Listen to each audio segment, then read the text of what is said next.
Pasahero na rin vuelo de Austrian Airlines escapa de milagre de fin de semana na momento que o avião mistera volador de tormenta fuerte que inclui caída de Hagel, que causa hobby daño material na avião.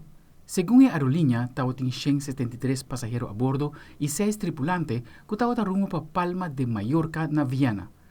A companhia explica que o radar meteorológico não ha registrado a tormenta aqui durante o vuelo. Alguma imagem que capta no meio social mostra daño na parte dilanti do avião, caminha por a bentananan de cabina a sur. A desaparição de futbolista de Noord Korea estava mistério. Después que ela junga para Juventus na Itália, tem no momento que ela recebe o troféu na Qatar de 2020, ela desapareceu fora de vista público para quase 3 anos. Pero Mr. Bisa que ela volve a aparecer no time nacional de juego ng eliminatório para Mundial que tomou lugar em novembro último.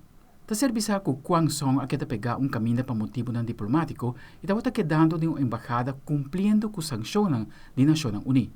Nos colegas de CNN, Hanako Montgomery, a papel com conhecido de Kwang Song, pasina conta Kiko essa de futbolista estelar de Noord Korea. The vanished North Korean soccer superstar. Missing no more. Han Kwan-song, the young striker from Pyongyang who played for Italian giant Juventus against some of Europe's elite clubs. He disappeared for more than 3 years after UN sanctions ordered North Korean workers abroad to head home, playing for North Korea against Syria, Myanmar, and Japan. Finally taking to the field again during the recent World Cup qualifiers, but the mystery surrounding his absence remains. An Young-hak, a Japanese-born North Korean former soccer player who knows and met Han, tells me the striker has extraordinary talent. The two first met in 2019, when Han said he watched An play for the country. A pandemic later, they briefly met again in Tokyo just this last March. An encouraged Han to help the team reach the World Cup. An says he was told by a North Korean official that Han was stuck at a North Korean embassy in China when the country shut its borders during the pandemic. Han had to train alone for about 2 to 3 years. Last September, I think, they let him into the country. An is worried the time away from the pitch severely affected the budding star's career. I feel like he lost out on the chance to grow more at the right age and time when he could have really developed. I think he could have played better, even during national team matches. It's really regrettable. In North Korea, sports are a popular pastime and a tool for social control, discipline. Soccer in particular is a fan favorite and draws in thousands of spectators under the watchful eyes of sports enthusiast and leader Kim Jong-un. The Kim regime is looking to elevate North Korea into a sports powerhouse, echoing its 2010 World Cup qualification, only the second time it has done so. A moment An remembers with pride, saying players were recognized with a certificate and apartments in Pyongyang.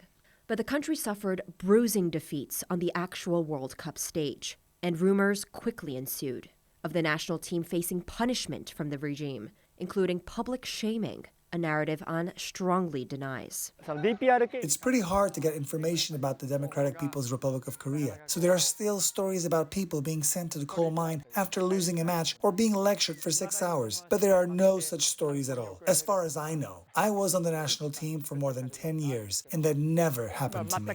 An holds high hopes for his countrymen's return to the global stage. Han can't get back the time he lost. So, going forward, I hope he becomes a great player who'll improve the image of the Democratic People's Republic of Korea's national team. With little getting in or out of North Korea, it's hard to know what the future holds for Han. But his country's attempt to play in the World Cup continues. Hanako Montgomery, CNN, Tokyo. E se você planear para viajar zomer aqui, expertos tenta indicar para não olvidar de presupuesto algo extra para tips. Aparentemente, de dia aqui, mas está apuntando para tip mais frequente, comparado com o passado. Como para planear e dar tips durante vacância, nosso colega de CNN, Michael Yoshida, tem algum tips na quem me está dando algo extra para serviço, quanto e na que momento.